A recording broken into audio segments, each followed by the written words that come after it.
ನಮಸ್ಕಾರ ಸ್ನೇಹಿತರೆ ಇಂದಿನ ಮಹತ್ವದ ಅಪ್ಡೇಟ್. ಕೆಲವು ಸಾಲಗಾರರಿಗೆ ಈಗ ಬ್ಯಾಂಕುಗಳು ಇಎಂಐ ಪಾವತಿಯಲ್ಲಿ ತಾತ್ಕಾಲಿಕ ವಿನಾಯಿತಿಯ ನೀಡಿರುವ ಬಗ್ಗೆ. ಬಹಳ ಮಂದಿ ಇತ್ತೀಚೆಗೆ ವಿವಿಧ ಕಾರಣಗಳಿಂದ ಇಎಂಐ ಪಾವತಿಯಲ್ಲಿ ತಡ ಮಾಡ್ತಾ ಇದ್ದಾರೆ.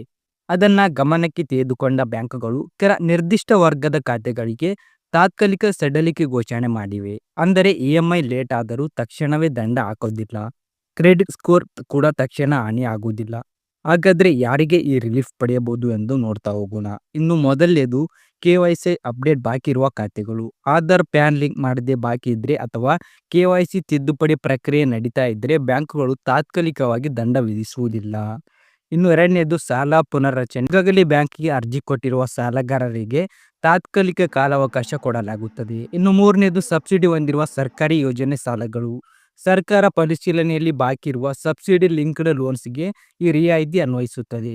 ಇನ್ನು ನಾಲ್ಕನೇದು, ಅಪಾಯ ವರ್ಗಕ್ಕೆ ಹೋಗಿರುವ ಖಾತೆಗಳು. ಸಾಲಗಾರರ ಸ್ಥಿತಿಯನ್ನು ಪರಿಶೀಲಿಸುತ್ತಿರುವ ಸಮಯದಲ್ಲಿ ತಾತ್ಕಾಲಿಕ ದಂಡ ಇರುವುದಿಲ್ಲ.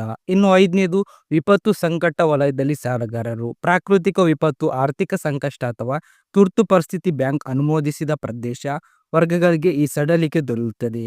ಈ ಇಎಂಐ ತಪ್ಪಿದ್ರೂ ಬ್ಯಾಂಕ್ಗಳು ತಕ್ಷಣ ಪೆನಾಲ್ಟಿ ವಿಧಿಸುವುದಿಲ್ಲ. ಕ್ರೆಡಿಟ್ ಸ್ಕೋರ್ ಮೇಲೆ ಆ ಕ್ಷಣಕ್ಕೆ ಯಾವುದೇ ಕೆಟ್ಟ ಪರಿಣಾಮ ಬೀರೋದಿಲ್ಲ. ಬ್ಯಾಂಕಿನ ಪರಿಶೀಲನೆ ಮುಗಿದ ಮೇಲೆ ಮುಂದಿನ ಕಾರ್ಯವರ್ತನೆ ಆಗುತ್ತದೆ. ಸ್ನೇಹಿತರೆ, ಈ ಮಾಹಿತಿ ನಿಮಗೆ ಉಪಯುಕ್ತವಾಗಿದ್ರೆ ವಿಡಿಯೋಗೊಂದು ಲೈಕ್ ಮಾಡಿ. ಇದರ ಬಗ್ಗೆ ನಿಮ್ಮ ಅನಿಸಿಕೆಗಳನ್ನು ಕಮೆಂಟ್ ಬಾಕ್ಸಲ್ಲಿ ತಪ್ಪದೆ ತಿಳಿಸಿ. ಹಾಗೆ ನಮ್ಮ ಚಾನೆಲ್ನ ಸಬ್ಸ್ಕ್ರೈಬ್ ಮಾಡಿ.